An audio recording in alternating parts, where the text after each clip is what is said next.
Woman charged $350 for honest hotel review.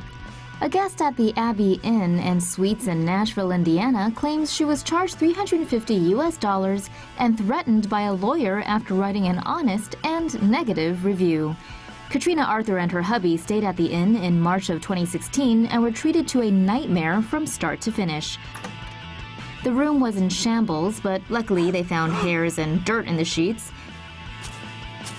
The sweet aroma of sewage permeated the air, the water pressure was non-existent, and the AC was busted. The staff were also nowhere to be found. After their stay, Katrina got an email from the inn asking for her to write an online review, which she did and blasted the establishment. For her troubles, the inn charged her $350 and threatened her with legal action. Between September of 2015 and November of 2016, the Abbey Inn actually had a policy in place that let them charge people for writing bad reviews. Naturally, it was almost impossible to find that little disclaimer. The Indiana Attorney General's office is now going after the Abbey Inn. Hopefully, Arthur gets her money back.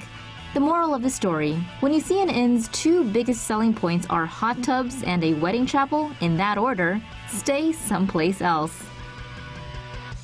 That's an additional charge.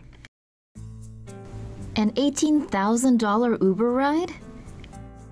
Uber is apologizing to a Toronto customer after they accidentally charged him over 18,000 Canadian dollars for a short ride on December 8th. Uber passenger Hisham Salama took an Uber X that should have cost him about $20 after surge prices. However, when Salama arrived at his destination, he was then hit with a whopping 18,518 Canadian dollars and 50 cents. In an interview with Vice, Salama said Uber first refused to refund him when the company's customer support said that they confirmed the amount is correct. They might want to check that again. Salama took the matter to Twitter, with his tweet receiving over 400 retweets. After that amount of attention, Uber finally backed down and said the charge was an error and has since been resolved. After providing a full refund to Salam, Uber explained the insane overcharge was a result of driver error, not a technical glitch, and they're now investigating how it happened. Airlines made $44.6 billion charging for extras. The world's greediest and biggest airlines raked in around $44.6 billion in passenger fees and commissions last year.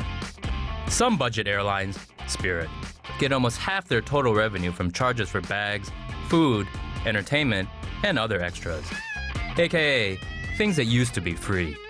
Airlines around the world are increasingly making more and more money from fees, frequent flyer programs, and commissions for directing passengers to hotels and car rental companies. The $44.6 billion bamboozled by the 66 biggest airlines was a 10% increase over 2015. Over the past 10 years, airlines have gotten really good at charging you for stuff that used to come with your flight. The biggest airlines made an estimated 9.7% of their revenue from ancillary fees. Budget airlines derived an even bigger chunk of their cash from fees and commissions. For example, Spirit Airlines was at 46.7%, while Frontier Airlines was at 42.4%. Spirit actually charges you for almost 40 different extras, such as $2 to print a boarding pass at an airport kiosk and up to $50 just to choose your seat. Word is, Spirit is looking to get passengers to pay extra for engines and pilots. Okay, maybe not, but who knows? Anyone know when that Hyperloop gets finished? Good news for air travelers. The U.S. Court of Appeals in Washington, D.C. has ordered the Federal Aviation Administration to review claims by advocacy groups that shrinking airline seats have created a potential safety hazard for passengers. According to the advocacy group Flyers' Rights, the average width of airplane seats decreased from 18.5 inches at the start of the 2000s to 17 inches by 2005. Reuters reports that average seat width today is 16.5 inches. The average seat pitch, meaning the distance between seat rows, has declined from an average of 35 inches in the 1970s to 31 inches, and even as low as 28 inches on some airlines. The shrinking seats allow airlines to make room for an extra row of premium-priced seats at the front of the plane. Spirit Airlines and Frontier Airlines have the tightest seat pitches, with only 28 inches between rows.